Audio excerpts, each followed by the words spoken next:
Hello guys and welcome back to a brand new video on my channel.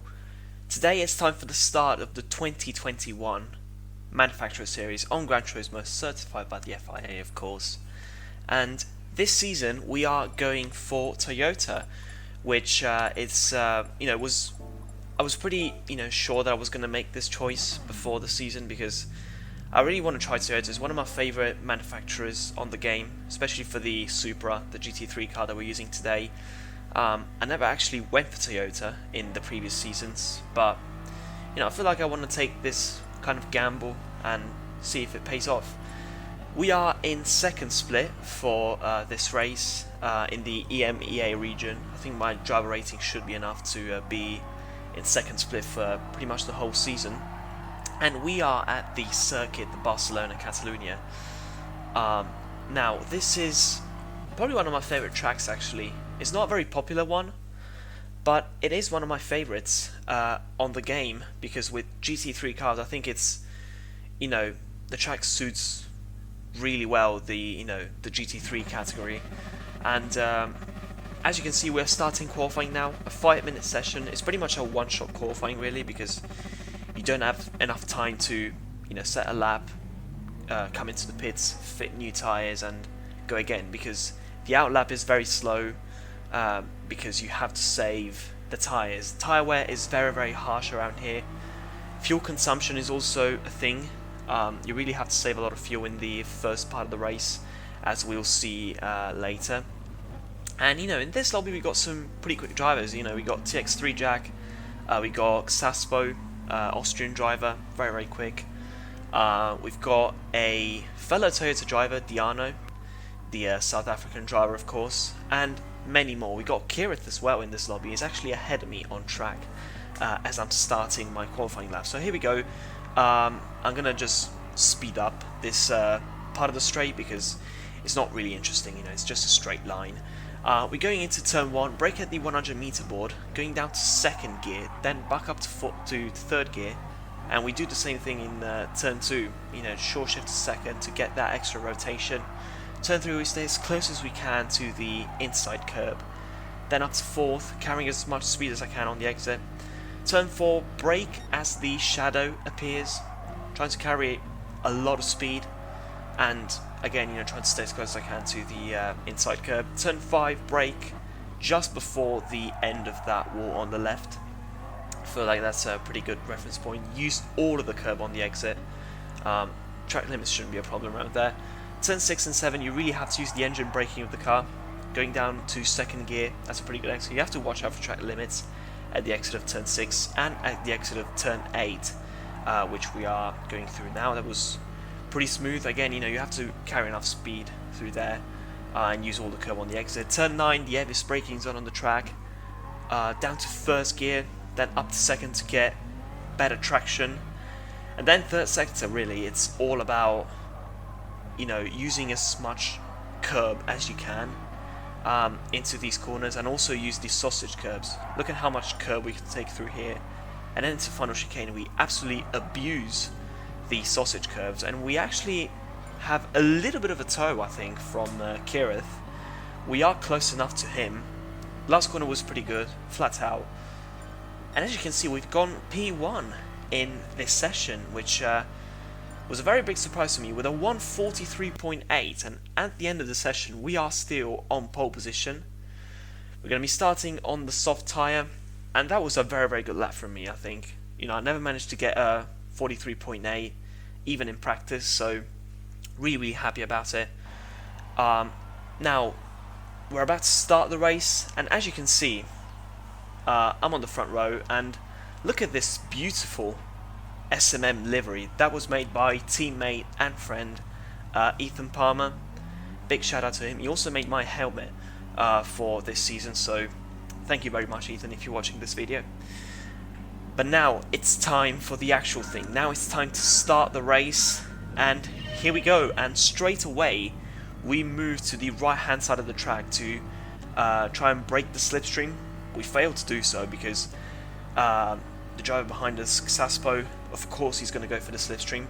And look at how much I'm lifting and coasting going through turn 1. This was the key of this race, really. Save as much fuel as you can in the first part of the race so that I can attack as much as I can in the second part of the race after refueling. 3 corners into the race, we are still in the lead so far, but look at how close Saspo is behind us. We go to turn 4, he is right against my gearbox, really. And as you can see, he has a little bit of a look, looking at the radar going into turn 5, but managed to fend him off. It was very, very risky to go for that move, and in fact, he didn't go for that, which was a pretty wise choice, I would say. But yeah, lap 1, that is it pretty much. We're going to skip to the end of lap 1 into lap 2. As you can see, Xaspo is still very, very close to me. He's still trying to look for the slipstream. But I have to say, I had a pretty good advantage in a straight line with this car compared to the Lexus, which definitely helped me to, defend a lot better, really, because it was very, very close at the exit of the last corner, but the slipstream wasn't enough for him to really attack me. Again, at the end of lap 2, he's still pretty close, only 2-3 tenths behind. We set the fastest lap so far, but I'm sure that it's going to be beaten through the race, especially if there's anyone using the soft tyre at the end of the race with less fuel. He's still very, very close to me. He's still in the slipstream. Remember that you have to be within 8 tenths of a second of the car ahead in order to get the slipstream and get that straight line speed advantage. Now, as you can see, going into lap 4, we've actually pulled away a little bit. He's still in our slipstream. He still has a little bit of an advantage in a straight line, but we are starting to slowly pull away, which is really, really good for us. And I'm not really pushing too much at the moment. I'm just chilling at the moment. I'm just driving my own race, again, saving the tires, saving the fuel, and we are slowly starting to pull away. And now we're going to go into turn 1 and skip to the end of lap 5, and as you can see on the top left, we are 1 second ahead of Saspo behind us, which means that he doesn't have the slipstream, and it also means that he's vulnerable to the cars behind him. So Diano, Jack, these guys who are also very, very quick. Now we're going to skip to the end of lap 6. This is the start of the pit window, usually, if you're on the soft tyre, if you want to go for the undercut. Of course, we're going to continue. I'm going to pit probably around lap 7 or lap 8, and as you can see, Jack actually comes in, so that means that he's going to have clear air for this lap, fresh tyres, clear air. And now I have to make a decision. Do I respond to the undercut? Do I continue on? Because I'm not gonna lie, at this stage of the race, yes, the tyres were pretty worn, but I felt like I could have continued for a lap or two. So yeah, we're gonna stay on board for this lap. Of course, I'm trying to be as fast as I can, but also, in my head, I was thinking, do I go for do I respond to the undercut of Jack, or do I just continue? Because I don't know if Jack is in traffic right now. Because of course, if he is in traffic, that means that the undercut is going to be pretty much useless. And also the thing is, I'm currently a couple of seconds ahead of Saspo, if I'm reading that correctly, which means that if he goes for the undercut, I can probably afford to stay out one more lap, and not get overtaken. So I'm having to make a decision here, going into the last sector. I have to tell you, until this point, I still didn't know if I wanted to pit or not in my head. So, I have to make a pretty important decision, because, if I don't respond to the undercut, and if Jack is in clear air, that means that he would probably jump me. If I respond to the undercut, that would be the safest choice, but that could potentially put me into traffic. And at the last second, pretty much, in my head, I decide to go into the pits, to go for the safe choice. It could have been risky to go one more lap, And as you can see, this is not sped up, by the way. You know, this is just full speed. That's how quick the pit stop was. Well, it wasn't really funny, was it? But we rejoin in P13. We are still ahead of Jack. And look at the gap. Jack is going to be under 2 seconds behind me, which means that it was a good decision, because if I stayed out for one more lap, you know, it would have probably jumped me. So, you know, it's all about these split-second decisions, because, as I told you, I didn't know if I was going to pit him going into the last sector, so I had to make a decision pretty quickly. And, you know, fair play to Jack. You know, he did a great strategy here. You know, he was in 4th place, but now thanks to pitting one lap early, to, you know, being very aware of the situation around him, he managed to jump 2 drivers, Diano and Xaspo. He's actually fallen behind Diano.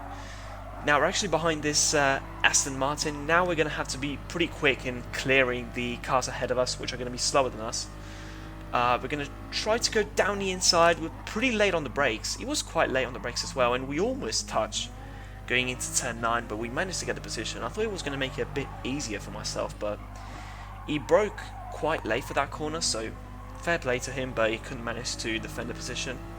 Now we are behind this Chevrolet, which is the manufacturer that I went for last season, which was a big mistake. Now this guy makes it a lot easier than the Aston Martin. He pulls over to the left-hand side, lets me go. There's no point for him to defend, you know, his position on me. I'm much quicker at this stage. And now we got this train of cars ahead of us. Now these guys, apart from the guy in 7th who's going to pit at the end of this lap, I think, these guys are all trying to do a non-stop, actually, because the non-stop is possible around here. It's a very risky strategy, but you can make it work. You have to use the hard tire, you have to use that for the whole race, and you have to save enough fuel. You know, we go down the inside of this Citroen, which wasn't very difficult, but this is a very crucial part of the race. I'm having to clear these cars that are much slower than me. They're going for a alternative strategy.